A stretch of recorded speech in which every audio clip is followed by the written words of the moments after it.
Welcome children, midterm examination 2021-22 class 9th subject science. Here the instructions are given to you. यहाँ पर आपको instructions या निर्देश दिए हुए हैं. Section A में total 20 questions है. You have to attempt 24 question है और and you have to attend 20 question. Question number 1 tincture iodine में विलेय होता है और एक विलायक होता है. तो बच्चों टिंचर आयोडीन में आयोडीन विलेय होता है जिसको अल्कोहल में घोला जाता है. Correct answer is C, iodine and alcohol. Question number 2 निम्नलिखित में कौन एक विषमांगी मिश्रण है. तो विषमांगी पानी में चीनी का घोल एक ट्रू सॉल्यूशन है. बी चौक और पानी और चौक का पाउडर ये विषमांगी है. यह हेट्रोजीनियस है. पानी में मिट्टी का तेल घुलता नहीं है इसलिए ये भी विषमांगी है. Correct answer is D, B and C दोनों. B and C both. शुद्ध दूध एक कोलाइडल सॉल्यूशन होता है. तो correct answer is B, colloidal है. दूध कोलाइडल है. क्वेश्चन नंबर 4 निम्नलिखित में से किसी पानी में मिलाने पर एक विलयन नहीं बनेगा. तो विलयन नहीं बनेगा कॉपर सल्फेट, बी साधारण नमक एंड डी ग्लूकोज. इनको मिलाने से एक ट्रू सॉल्यूशन बन जाता है. Correct answer is C, albumin. Soda water और पानी में कार्बन डाइऑक्साइड का विलयन. इस विलयन में जब हम सोडा वाटर बनाते हैं इसमें हम एक गैस विलेय के रूप में या सॉल्यूट के रूप में जल में घोलते हैं. तो इसमें क्या होता है, द्रव विलायक होता है और गैसीय विलेय. Correct answer is B, gaseous solute in a liquid solvent. Correct answer is B. केवल एक कोशिकीय जीवों के सही जोड़े को चयन करें. Correct answer is B, paramecium and chlamydomonas दोनों क्या है, single cell animal. Correct answer is B, paramecium and chlamydomonas. पादप कोशिका की कोशिका भित्ति मुख्य रूप से बनी होती है. आप सभी को पता है बच्चों, पादप कोशिका की कोशिका भित्ति सेलुलोज की बनी होती है. Correct answer is B, cellulose. Cell wall is made up of cellulose. So correct answer is B. कौन सी संरचनाएं पादप और जंतु दोनों में पाई जाती हैं. करेक्ट आंसर इज कोशिका भित्ति नहीं पाई जाती. सेंट्रियोल भी एनिमल सेल में पाया जाता है इसलिए करेक्ट आंसर 4 होगा. माइटोकॉन्ड्रिया और कोशिका झिल्ली. यहाँ पर आपको आंसर नीचे सेलेक्ट करना है. विकल्प दिए हुए हैं डी ओनली 4 या केवल 4. इसका डी आंसर सही है, ओनली 4. जीवित कोशिका की खोज. बेटा जीवित कोशिका की खोज रॉबर्ट हुक ने की थी जबकि जीवित कोशिका की खोज लीवेनहुक नामक साइंटिस्ट ने की थी. Correct answer is C, Leeuwenhoek. और who discovered the first living cell Leeuwenhoek ने डिस्कवर किया था. Correct answer is C. Chromosome DNA और प्रोटीन के बने होते हैं और ये स्थित होते हैं. तो क्रोमोसोम कहाँ पाए जाते हैं, केंद्रक या न्यूक्लियस में. करेक्ट आंसर इज ए, केंद्रक और ए, न्यूक्लियस. निम्नलिखित में से कौन सा ऊतक पादपों के तने की परिधि बढ़ाने में काम आता है. परिधि बढ़ाने के लिए लेटरल मेरिस्टेम आता है या पार्श्वविभज्योतक. करेक्ट आंसर इज बी, पार्श्वविभज्योतक, लेटरल मेरिस्टेम. ट्रेकीड्स वाहिका लकड़ी के रेशे और पैरेन्काइमा कोशिकाएं किस में पाई जाती हैं. ये कोशिकाएं बच्चों जाइलम में पाई जाती हैं. Correct answer is A, xylem. Tracheids, vessels, wood fibre and parenchyma are found in xylem. Correct answer is A. दिए गए युग्मों में सरल स्थायी ऊतकों को पहचानिए. युग्मों से यहाँ पर ग्रुप बनाकर आपको दिए हुए हैं. तो सरल या परमानेंट, जो सिंपल परमानेंट टिश्यू होते हैं या सरल स्थायी ऊतक होते हैं, पैरेन्काइमा, कोलेनकाइमा और sclerenchyma. Correct answer is D.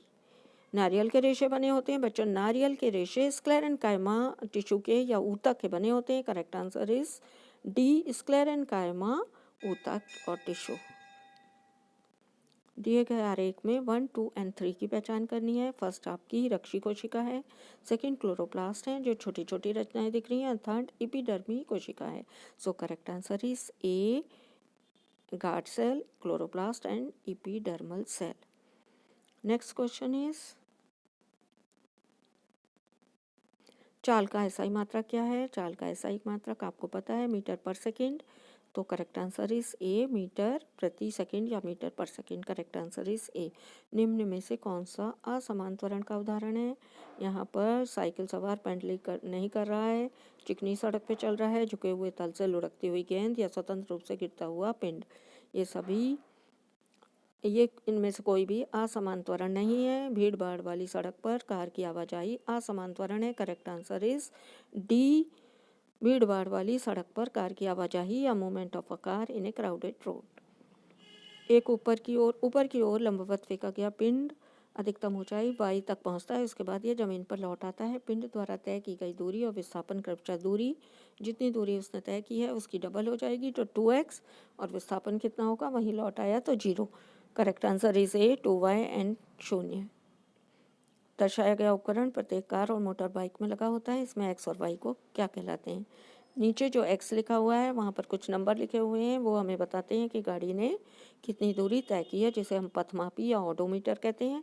और जहाँ पर आपको नंबर लिखे हुए हैं वो आपको स्पीड बताता है, जिसको हम चालमापी या स्पीडोमीटर कहते हैं। करेक्ट आंसर इज बी, पथमापी, x पथमापी और y चालमापी, x ऑडोमीटर और y speedometer. Only for visual impaired. Question number 20, निम्नलिखित में से वेग समय ग्राफ में कौन सा ग्राफ शून्य त्वरण दिखाता है? तो करेक्ट आंसर इज ए। क्या शो करता है हमें? वेग परिवर्तन नहीं हो रहा है, तो वे शून्य त्वरण दिखाता है। Correct answer is A. P और क्यू दो वस्तुएं हैं जिनका द्रव्यमान क्रमशः 5 kg और 20 kg है। करेक्ट आंसर, तो जिसका द्रव्यमान अधिक होता है उसका जड़त्व अधिक होता है। तो करेक्ट आंसर कौन सा आएगा बच्चों? क्यू का जड़त्व पी से अधिक है, क्योंकि क्यू का द्रव्यमान पी से अधिक है, 20 kg है। तो क्यू का बी करेक्ट आंसर है। क्यू का जड़त्व पी से अधिक है, बी इज करेक्ट आंसर। बल का एसआई मात्रक क्या होता है? बल का एसआई मात्रक न्यूटन होता है। Correct answer is A, Newton. जब एक चलती हुई बस अचानक रुकती है तो यात्री आगे की ओर गिरते हैं, क्यों? न्यूटन की गति का प्रथम नियम के कारण। तो फर्स्ट लॉ ऑफ मोशन, इसका करेक्ट आंसर डी है, न्यूटन की गति का प्रथम नियम या Newton's first law of motion. गति का दूसरा नियम हमें क्या माप देता है? गति का दूसरा नियम होता है F=ma। इससे हमें F की माप पता चलती है। करेक्ट आंसर इज सी, बल या फोर्स। ये सेक्शन बी है आपका, इसमें भी आपको 24 क्वेश्चन दिए हैं। You have to attempt 20 questions. निम्नलिखित में से कौन सा कथन एक यौगिक के लिए सत्य नहीं है? एक यौगिक प्रकृति में विषमांगी होता है। यौगिक में विभिन्न तत्व एक निश्चित अनुपात में मिले होते हैं, ये सही है। किसी यौगिक के गुण उसमें मौजूद तत्वों के गुणधर्मों से पूर्णतः भिन्न होते हैं, ये भी सही है। एंड किसी यौगिक के संघटकों को सरल भौतिक विधियों द्वारा अलग नहीं किया जा सकता, ये भी सही है। करेक्ट आंसर इज ए, यौगिक प्रकृति में विषमांगी होता है, ये गलत है। यौगिक कैसा होता है बच्चों? समांगी होता है, तो सत्य नहीं है। Correct answer is A, a compound is heterogeneous in nature, this is wrong. So correct answer is ए। निम्नलिखित में से कौन सा रासायनिक परिवर्तन का उदाहरण है? जल का वाष्पीकरण, विद्युत बल का चमकना और नमक का जल में घोलना, ये तीनों भौतिक परिवर्तन है। Correct answer is C, sodium का जल में रखना या सोडियम प्लेस्ड इन वाटर, ये जो है ये रासायनिक परिवर्तन का एक उदाहरण है। कॉलम 1 और कॉलम 2 में विलान कीजिए। एल्युमिनियम क्या है? एल्युमिनियम एक धातु है, तो के सेकंड होगा। चूना पत्थर एक यौगिक है, एल का 3 होगा। फ्लोरीन इज अ धातु, तो M1 एंड एन सिलिकॉन एक उपधातु है। करेक्ट आंसर कौन सा आएगा? के का क्या है? एक धातु, तो फर्स्ट के का सेकंड आना चाहिए, के का सेकंड इन दोनों में आ रहा है। और एल का क्या आना चाहिए बच्चों? चूना पत्थर 3, तो एल का 3, एम का 1, M is A. Correct answer is A, K का सेकंड, एल का 3, एम का 1 एंड एन का 4 उपधातु। Correct answer is A. दिए गए आरेख में किस प्रकार का कोशिका विभाजन है? यहाँ पर जो कोशिका से बनने वाली नई कोशिकाएं 2 हैं, ये कौन सा विभाजन है बच्चों? यहाँ पर 4 क्रोमोसोम है और संतति कोशिका में भी 4 क्रोमोसोम है, तो करेक्ट आंसर इज ए, समसूत्री विभाजन। ये कौन सा है? माइटोसिस, समसूत्री विभाजन। क्वेश्चन नंबर 29 निम्नलिखित में गलत मिलान है। गलत मिलान निकालना है आपको। ल्यूकोप्लास्ट स्टार्च सेल और प्रोटीन और ग्रेन्यूल का संग्रहण करता है, बिल्कुल सही है। क्रोमोप्लास्ट प्रोटीन संश्लेषण में मदद करता है, ये गलत है। क्लोरोप्लास्ट प्रकाश संश्लेषण करता है, सही है। और लाइसोसोम कोशिका को साफ रखता है, ये भी सही है। तो correct answer is B, chromoplast protein संश्लेषण में मदद करता है। दिस इज रॉन्ग, तो करेक्ट आंसर इज बी। एक निलंबन के बारे में क्या सही नहीं है? तो क्या सही नहीं है? इसके कणों का आकार विलयन के कणों से छोटा होता है, ये बिल्कुल गलत है, तो ये सही नहीं है। प्रकृति में अस्थिर होता है, इसके कणों की भौतिक विधियों द्वारा अलग किया जा सकता है, दोनों सही हैं। तो करेक्ट आंसर कौन सा आएगा? डी, केवल वन, वन केवल या ओनली वन, डी। प्रश्न नंबर 31 से 35 के लिए दो कथन दिए गए हैं। एक कथन ए है और दूसरा उसका रीज़न दिया हुआ है। आपको क्या बताना है? आपको इन ABCD में से करेक्ट आंसर छांटना है। तो पहला आपका क्वेश्चन 31 है आपका। अभिकथन है एक टिंडल विलियन टिंडल प्रभाव प्रदर्शित नहीं करता, ये बिल्कुल करेक्ट है। इसके कणों का आकार बहुत छोटा है, ये भी करेक्ट है। तो इसका करेक्ट आंसर आएगा ए और आर दोनों सत्य हैं और आर अभिकथन की सही व्याख्या है। क्वेश्चन नंबर 32 अभिकथन है अंतर्द्रव्य जालिका जिसमें राइबोसोम नहीं होते उसे चिकनी अंतर्द्रव्य जालिका कहते हैं, ये सही है। SER या चिकनी अंतर्द्रव्य जालिका स्मूथ एंडोप्लाज्मिक रेटिकुलम मुख्य रूप से प्रोटीन संश्लेषण करती है, ये गलत है। A is true, R is wrong. So correct answer is C, A is true, R is false. C है इसका करेक्ट आंसर। क्वेश्चन नंबर 33 जड़ों की एपिडर्मल कोशिकाएं आमतौर पर लंबे जड़ के रेशे होते हैं, करेक्ट है। जड़ के रेशे जड़ के कुल अवशोषक सतह का क्षेत्र को बढ़ाते हैं, तो ये दोनों कथन सही हैं। करेक्ट आंसर इज बी, जड़ के रेशे जड़ के कुल शोषक सतह के क्षेत्र को बढ़ा देते हैं जिससे अवशोषण जल का अधिक होता है। और जड़ों की एपिडर्मल कोशिकाओं में आमतौर पर लंबे जड़ के रेशे होते हैं। ये दोनों असर्शन और रीजन दोनों करेक्ट हैं, both A and R true, R is not correct answer is B. Question number 34 अभिकथन वृत्ताकार पथ पर कार की गति त्वरित होती है, सही है। एक वृत्ताकार पथ पर वेग स्थिर होता है, ये गलत है। तो correct answer is C, A is correct but कारण R is wrong. Question number 35 एक रस्साकशी के खेल में रस्सी किसी भी दिशा में नहीं चल रही है, कारण है रस्सी पर संतुलित बल कार्य कर रहे हैं, तो बोथ आर राइट।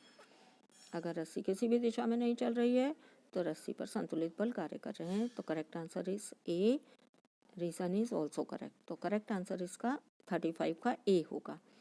यहाँ पर एक क्वेश्चन है 36 एक कोशिका का विलयन की प्रकृति के प्रभाव को जानने के लिए एक छात्र ने RBC की कुछ कोशिकाओं को विलयन X में रखा।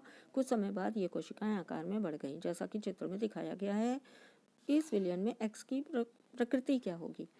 तो बच्चों X कैसा होना चाहिए? ये अल्प परासरणता भी होना चाहिए, करेक्ट आंसर इज बी, या hypotonic solution, correct answer is B होना चाहिए।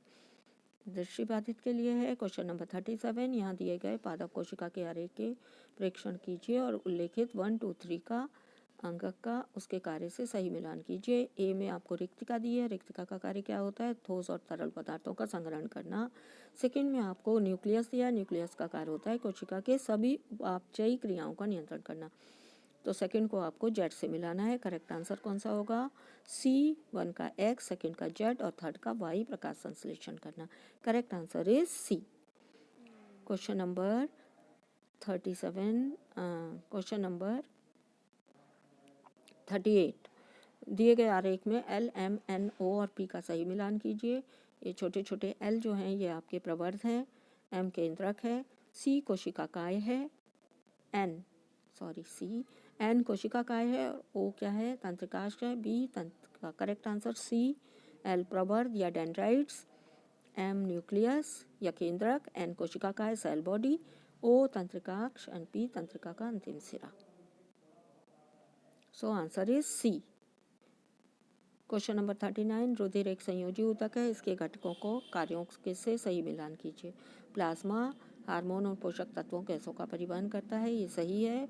WBC इम्यूनिटी प्रदान करता है, तो आप Q को 3 से मिलाएंगे और RBC ऑक्सीजन, तो आप R को सेकंड से मिलाएंगे, तो R को सेकंड से और S को फोर्थ से प्लेटलेट्स थक्का बनने में सहायक है। करेक्ट आंसर कौन सा हो गया? C। Correct answer is C। P को 1 से, Q को 3 से, R को सेकंड से और S को 4 से। Correct answer is C। Reema ने पेशीय ऊतक का एक चित्र देखा जिसकी संरचना बेलनाकार, धारीदार और कंकालीय प्रकृति में ऐच्छिक है। ये किस प्रकार का पेशीय ऊतक है? तो पेशीय ऊतक कौन सा होगा? ये जो ऐच्छिक होते हैं वो रेखित पेशी होते हैं। करेक्ट आंसर इज C, रेखित पेशी या स्ट्रेटेड मसल। श्वास नली की आंतरिक सतह में कौन सा इपिथीलियम ऊतक मौजूद होता है? करेक्ट आंसर इज पक्षमाभी स्तंभाकार epithelium. Correct answer is A, ciliated columnar epithelium. तो इसका करेक्ट आंसर क्या आएगा? श्वास नली में पक्षमाभी स्तंभाकार। Correct answer is A। निम्नलिखित में से कौन सी विशेषता प्रोकैरियोटिक कोशिका की विशेषता नहीं है? A, आमतौर पर छोटे होते हैं। करेक्ट है। B, गुणसूत्र एक से अधिक होते हैं। ये रॉन्ग है, गलत है। तो करेक्ट आंसर कौन सा हो जाएगा? B, गुणसूत्र एक से अधिक होते हैं या chromosomes are more than 1, that is wrong. Correct answer is B। किस कोशिकाओं को कोशिका की आत्मघाती थैली कहते हैं? Correct answer is A, lysosome. A correct answer होगा। पादप कोशिका जंतु कोशिका से भिन्न होती है क्योंकि उसमें क्या होता है? कोशिका भित्ति, क्लोरोप्लास्ट, बड़ी रिक्तिका, ऑल ऑफ 3। उपरोक्त सभी होते हैं, इसीलिए वो भिन्न होती है। करेक्ट आंसर इज D, उपरोक्त सभी। क्वेश्चन 45, कॉलम 1 और कोशिका के अंगकों के भाग का मिलान कीजिए। राइबोसोम प्रोटीन का निर्माण सही है। SCR कोशिका पदार्थों का संचयन और रूपांतरण और पैकेजिंग। SCR कशेरुकी की यकृत कोशिकाओं में विष और दवा का निराविषीकरण करते हैं। ये SCR को आपको 4 से मिलाना है, R को गोल्जाई उपकरण को सेकंड से मिलाना है, तो S को आपको 4 से मिलाना है, P को आपको 1 से मिलाना है, P को आप 1 से मिलाइए, 2 को आप 4 से मिलाइए, Q को आपको 4 से मिलाना है, तो P1, Q4, R second and S को आपको किससे मिलाना है? लाइसोसोम कोशिका को साफ रखना। Correct answer is B। तो इसका करेक्ट आंसर आप B लगाएंगे। बल के बारे में कौन सा कथन सत्य है? बल, संतुलित बल वस्तु के आकार को बदल सकता है। संतुलित बल वस्तु की विरामावस्था या गति की अवस्था को नहीं बदल सकते। करेक्ट है। संतुलित बल कोई त्वरण उत्पन्न नहीं करते के बारे में कौन से कथन सत्य हैं? संतुलित बल कोई त्वरण उत्पन्न सत्य है। किसी वस्तु की गति को तेज करने के लिए संतुलित बल की आवश्यकता होती है, सिर्फ ये रॉन्ग है। तो करेक्ट आंसर कौन सा आएगा? C, 1, 2 एंड 3 बल के लिए करेक्ट है। Correct answer is C, 1, 2 and 3। एक 20 kg वस्तु को 10 मीटर प्रति सेकंड का त्वरण प्रदान करने के लिए आवश्यक बल इक्वल टू क्या हो गया? F equal to ma, 20 multiplied by 20, 10। तो आप इसका करेक्ट आंसर क्या आएगा? B, 20 Newton, 200 Newton. Correct answer is B, 200 Newton. दिया गया वेग समय ग्राफ 30 kg की वस्तु की गति को दर्शाता है, तो इसका करेक्ट आंसर क्या आएगा? इसका करेक्ट आंसर यहाँ पर आपको पूछा गया है कि 2 से 5 सेकंड के बीच में वेग परिवर्तन 0 है, अर्थात त्वरण 0 है। त्वरण की वैल्यू 0 होने पर बल की वैल्यू कितनी हो जाएगी? 0, क्योंकि F equal to ma। A is 0, A त्वरण होता है, त्वरण 0 है, तो बल की वैल्यू 0 आएगी। Correct answer is A, 0। Question number, ये सेक्शन C है आपका, केस स्टडी क्वेश्चन है। यहाँ पे आपको एक पैराग्राफ दिया है, उसको ध्यान से पढ़िए और क्वेश्चन के आंसर दीजिए। किसी विलयन की घुलनशीलता तापमान की वृद्धि के साथ बढ़ती है। NaCl की घुलनशीलता पर तापमान के प्रभाव को जानने के लिए आपको यहाँ पर एक प्रयोग के दौरान प्राप्त आंकड़ों का एक ग्राफ दिया गया है। तो आपको क्या बताना है? कौन सा विलयन का घटक है? विलयन के 2 घटक होते हैं, विलेय और विलायक। करेक्ट आंसर C, A और B दोनों। आयोडीन टिंचर है, आयोडीन क्या है? ठोस, जबकि टिंचर क्या है? Alcohol, liquid. तो ठोस और द्रव का मिश्रण है। करेक्ट आंसर इज A, ठोस और द्रव का मिश्रण है। एक विलयन की सांद्रता होती है, सांद्रता प्रति इकाई आयतन में उपस्थित विलेय की मात्रा को हम सांद्रता कहते हैं। करेक्ट आंसर इज A, प्रति इकाई आयतन में उपस्थित विलेय की मात्रा। करेक्ट आंसर कौन सा आ गया? Amount of solute present per unit volume, A। दिए गए ग्राफ का विश्लेषण करने के बाद छात्र ने निम्नलिखित निष्कर्ष निकाला। करेक्ट आंसर आपको निकालने हैं। सही विकल्प चुनिए। ताप में वृद्धि के साथ विलयन की विलेयता बढ़ जाती है। सेकेंड, विलयन के ताप में वृद्धि या कमी से विलयन की विलेयता पर प्रभावित नहीं होती, ये गलत है। पहला सही है, तीसरा भी सही है। विलयन के ताप में वृद्धि करने पर विलयन की संतृप्ति का स्तर बढ़ाया जा सकता है। और चौथा, सोडियम क्लोराइड की घुली हुई मात्रा 90 डिग्री सेल्सियस पर अधिकतम है। तो ये ग्राफ से आपको दिख रहा है कि ये अधिकतम है 90 डिग्री पर। तो आपका सेकंड वाला गलत है। तो करेक्ट आंसर कौन सा चुनेंगे आप? Correct answer is C, 1, 3rd and 4th, all 3 are correct. तो करेक्ट आंसर इज सी। ये आपका दृष्टिबाधित के लिए है। क्वेश्चन नंबर 51, विलयन, एक विलयन की सांद्रता, ये आपने कर लिया। ये दृष्टिबाधित के लिए है। यहाँ पर आपको विलयन की विलेयता कौन सा कथन सही नहीं है, ये आपका कंप्लीट हो गया। केस स्टडी 2 आएगा। वेग परिवर्तन की दर को त्वरण कहते हैं। त्वरण एक सदिश राशि है। यहाँ पिंड का वेग समय ग्राफ बढ़ता है तो पिंड का त्वरण धनात्मक कहलाता है। यदि किसी पिंड का वेग समय ग्राफ घटता है तो ये ऋणात्मक होगा। एक छात्र ने एक बस का वेग समय ग्राफ खींचा है। आपको आंसर देने हैं। 10 से 30 सेकेंड्स के बीच त्वरण क्या है? यहाँ पर देखिए 10 और 30 सेकेंड के बीच वेग परिवर्तन नहीं हो रहा, तो त्वरण कैसा हो जाएगा बच्चों? शून्य हो जाएगा। वेग परिवर्तन की दर को त्वरण कहते हैं। तो करेक्ट आंसर इज डी, 0 या शून्य। बस द्वारा 10 से 30 सेकेंड के बीच तय की गई दूरी, तो दूरी कितनी होगी आपकी? दूरी निकालने के लिए हमें क्या निकालना पड़ता है? हम उस क्षेत्र का क्षेत्रफल निकालते हैं। तो 10 से 30 सेकंड के बीच में यहाँ पर 5 ऊंचाई है और 30 से 10 को माइनस करेंगे तो आएगा 20, 20 गुणा 5 करेंगे आप। तो करेक्ट आंसर क्या आ जाएगा आपका? 100 मीटर। दूरी कितनी हो गई? बीच तय की गई दूरी 100 मीटर आएगी। Correct answer is A. Graph में कौन सा भाग मंदन दर्शाता है? Correct answer is D, last वाला भाग नीचे की ओर उतर रहा है तो वो मंदन या रिटार्डेशन दर्शाता है। Correct answer is D. Graph के किस भाग का वेग न्यूनतम है? डी, डी में रिटार्डेशन हो रहा है और वेग जो है वो न्यूनतम है। Correct answer is D. यहाँ पर ये दृष्टिबाधित के लिए है। नेक्स्ट क्वेश्चन है आपका केस स्टडी 3, पेशियों तक हमारे शरीर में गति के लिए उत्तरदायी होते हैं। मांसपेशियों में विशेष प्रकार का प्रोटीन होता है जिसे सिकुड़ने वाला प्रोटीन कहा जाता है, जिसके सिकुड़ने और प्रसार से के कारण गति होती है। प्रकृति में ऐच्छिक और अनैच्छिक हो सकती है। पेशियों तक 3 प्रकार के होते हैं। ये चित्र दिए हैं आपको। क्या क्या नाम दिए हैं आपको? रेखित पेशी, हृदयक पेशी और चिकनी पेशी। आपको आंसर देने हैं कौन सी पेशी प्रकृति में अनैच्छिक होती है, जो हमारी इच्छा के अनुसार गति नहीं करती। तो रेखित पेशी, बी चिकनी पेशी और सी हृदयक। हृदयक पेशी अपने आप गति करती हैं और चिकनी पेशी भी अपने आप गति करती हैं, इसलिए correct answer B and C दोनों। 58 क्वेश्चन नंबर, चिकनी पेशी डैश में उपस्थित होती है। चिकनी पेशी हृदय में हृदयक पेशी होती है, भुजा और पाँव में हमारी रेखित पेशी होती है, जबकि आहार नाल में चिकनी पेशी होती है। करेक्ट आंसर इज डी, आहार नाल या एलिमेंट्री कैनाल। कौन सी पेशी कभी नहीं थकती? बच्चों, हमारे हृदय की पेशी कभी नहीं थकती और निरंतर संकुचन और प्रसार करती रहती है। करेक्ट आंसर कौन सा आएगा? बी, हृदयक पेशी या कार्डियक मसल, बी। पेशी किसके कारण गति करती है? उनकी स्थिति के कारण, वसा में ऊतक के कारण, सिकुड़ने वाले प्रोटीन के कारण और उनकी हड्डियों से जुड़े होने के कारण। तो करेक्ट आंसर इज सी, सिकुड़ने वाले प्रोटीन के कारण या कॉन्ट्रैक्टाइल प्रोटीन के कारण। नेक्स्ट क्वेश्चन इज, ये आपका दृष्टिबाधित के लिए है। Thanks for watching.